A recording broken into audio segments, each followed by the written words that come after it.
According to some, it's about protecting civilians. Our resolve is clear.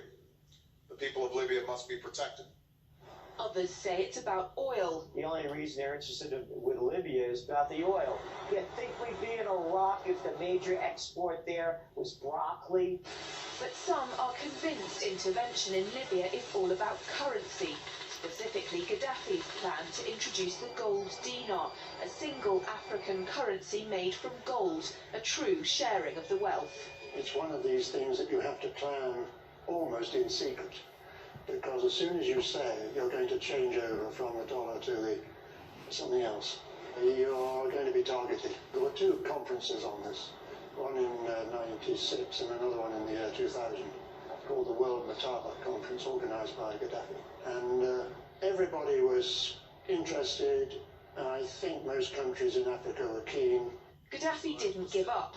In the months leading up to the military intervention, he called on African and Muslim nations to join together to create this new currency that would rival the dollar and euro. They would sell oil and other resources around the world only for gold dinars. It's an idea that would shift the economic balance of the world. Countries' wealth would depend on how much gold they have, not how many dollars they trade. And Libya has 144 tons of gold. The UK has double that, but 10 times the population. If Gaddafi had an intent to try to reprice his oil or whatever else the country was selling in the global markets and accept something else as a currency, or maybe launch a gold dinar currency, any move such as that would certainly not be welcomed by the power elite today who are responsible for controlling the world's central banks.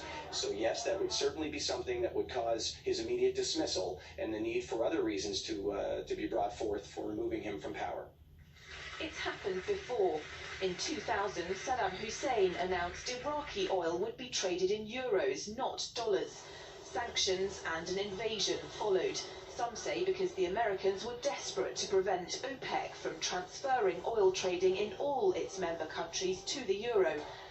A gold dinar would have had serious consequences for the world financial system, but may also have empowered the people of Africa, something black activists say the US wants to avoid at all costs.